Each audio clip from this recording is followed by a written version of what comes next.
Hi, Eunice here again, Eunice O'Brien, and I'm happy to be here once again, and I want us to tuongee mambo mawili matatu, and there's a very important topic today, very interesting, that I want us to talk about, and I want to speak to the couples. Nataka niongeleshe wanandoa. Specifically today I want to speak to the wives. Nataka tujiongeleshe sisi, we speak as women, and I want to speak about the role of a woman of advising the husband.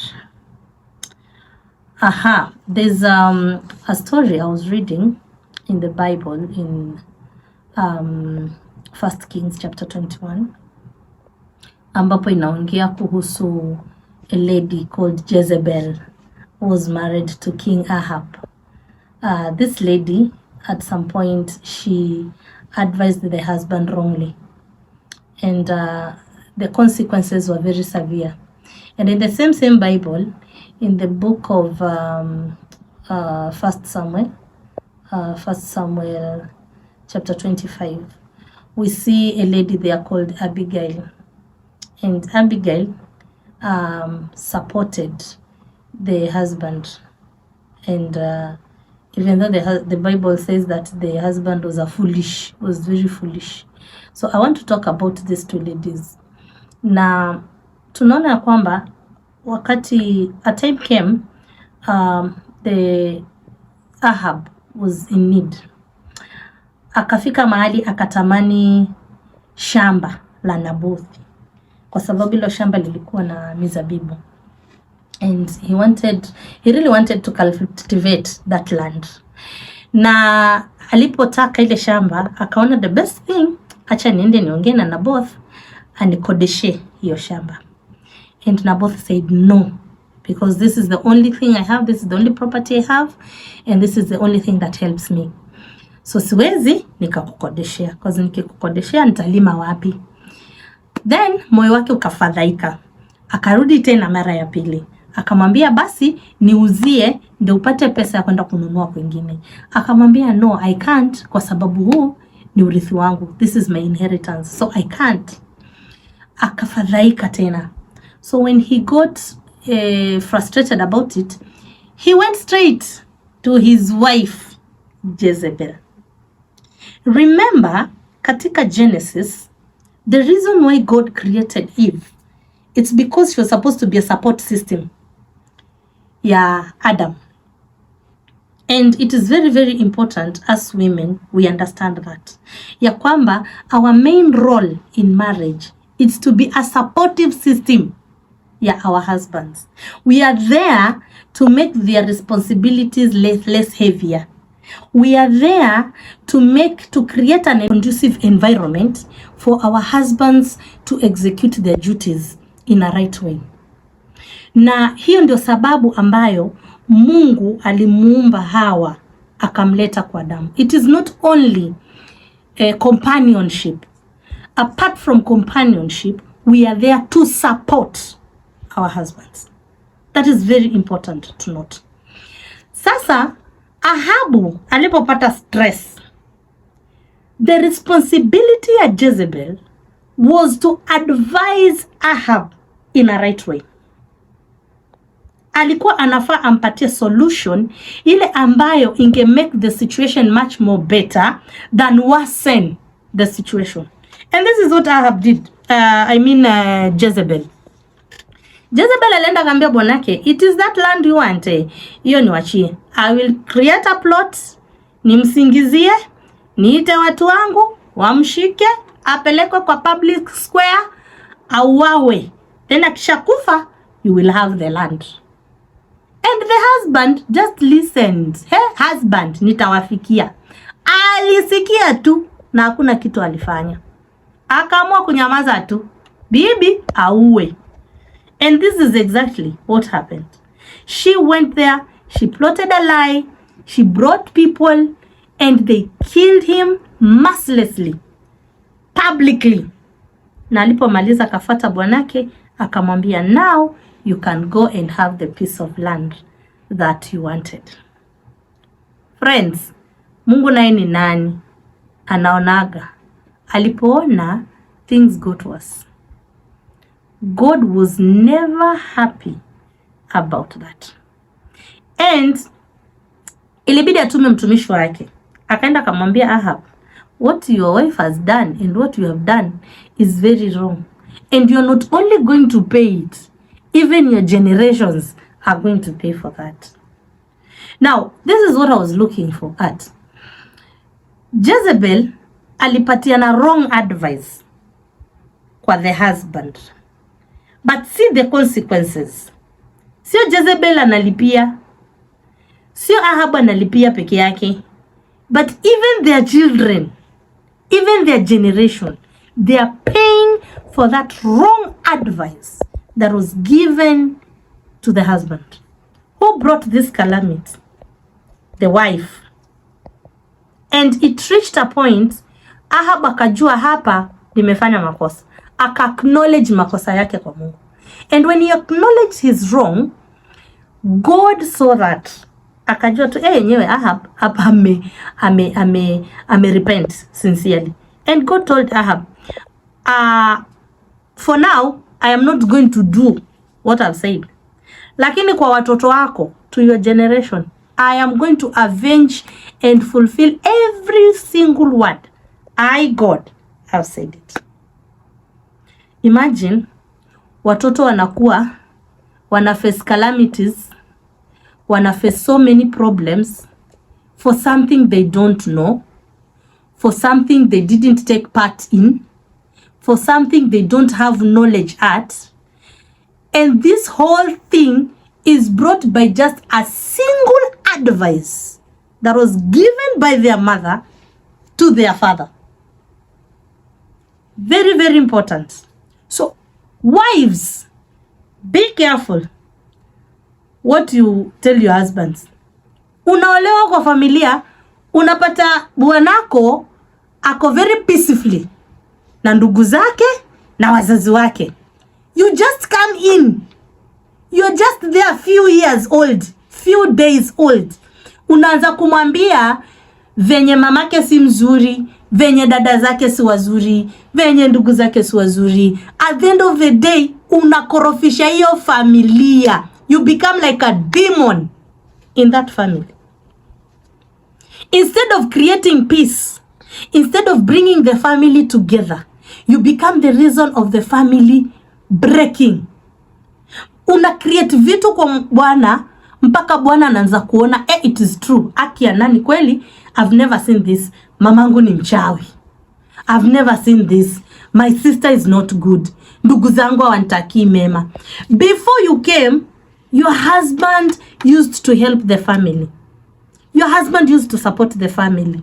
Watoto wenyewe walikuwa wanasoma. Wazazi wenyewe wako wanakosa chakula. Now you are there. Wanalala njaa. Watu wana drop shule. People are not being helped. Just because of your wrong advice. You are there to support your husband. Ulimpata analipia ndugu zake fees. Saidia yeye. Hata wewe, toa, lipia mwingine.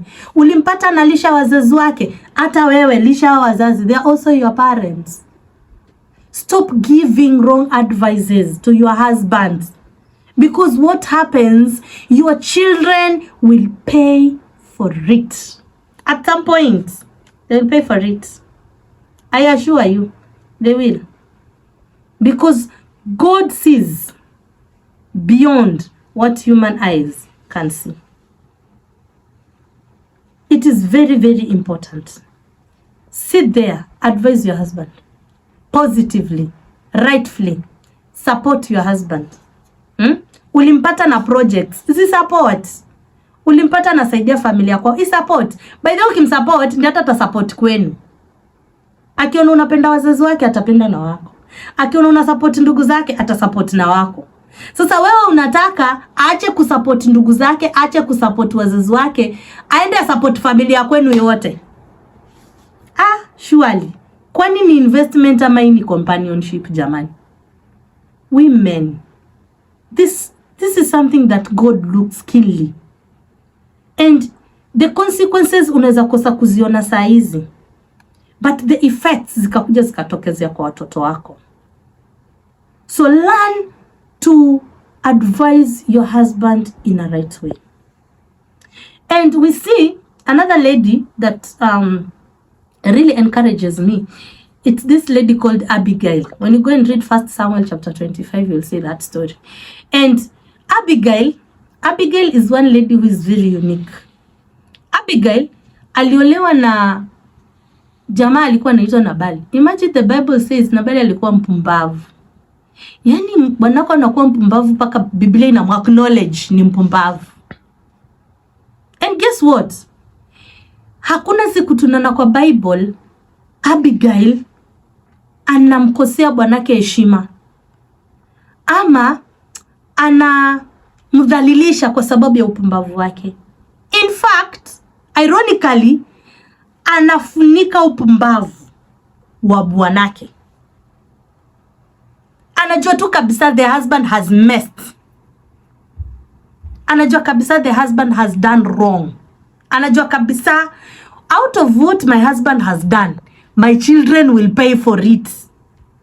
Because David was so mad and he said, sitaenda kumua huyo Nabali peke yake, nitaua hata watoto wake wote wa kiume.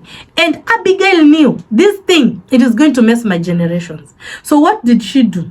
Alihakikisha kwamba correct the mistake the husband did.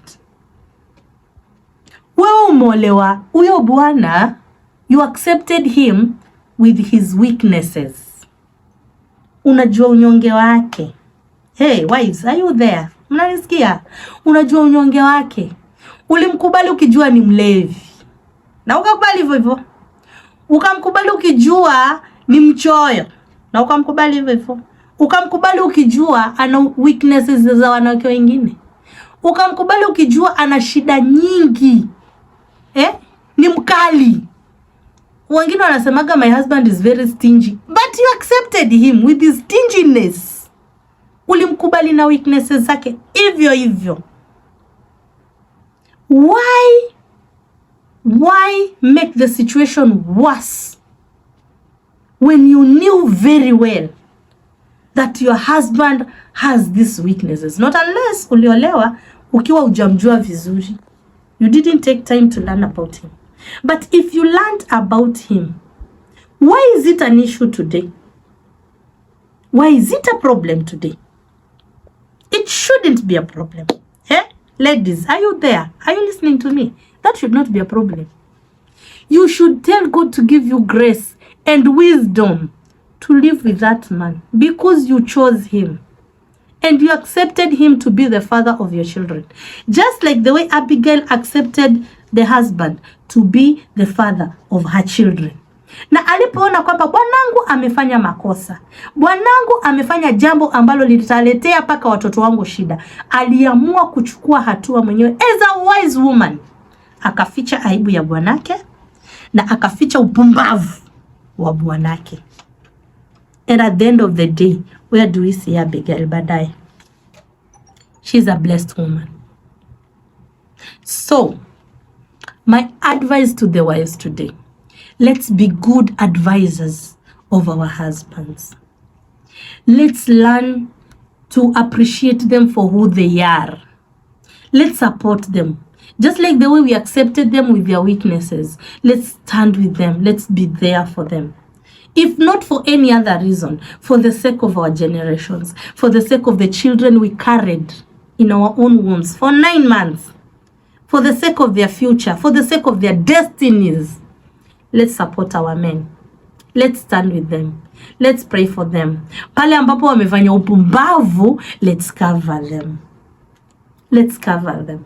Kuna mambo mengi ambayo wanaume wanafanya, saa zingine mengine ni kweli machungu kabisa, yanaumiza moyo, but you really need to learn the art of forgiveness, the art of releasing the stress. You have to master that art, and you must learn how to live with that man in his weaknesses, na uendelee kumsaidia atoke katika huo unyonge. So today I wanted to speak to us ladies, because no one took a gun on your head akakwambia go and live with that man. It's a decision you made yourself. It's a decision you made yourself. And the day you made that decision, you knew very well I'm going to live with this man. Not unless your life is threatened, not unless he wants to kill you. That is a different story altogether. But if it's a weakness that you can manage, do not make it a big issue. Stand with that man. Support that man for the sake of the destinies of our children. I hope nimeongelesha mtu. I hope I have helped somebody. I hope kuna mtu ambaye amelearn kitu. Lady, I hope ladies, you've learned something, and we'll stop. Tutaacha kugonganisha waume zetu na familia za kwao na marafiki zao. Tutaacha ku create a mess out of nothing, and we'll support them. If you found them loving their siblings, loving their family members, let's join them. Let's love those family members. Let's be part of them. Let's support them. Let's love them, and God will bless us. God will bless us. So God bless you so much. Thank you for listening to me, and see you next time. Bye.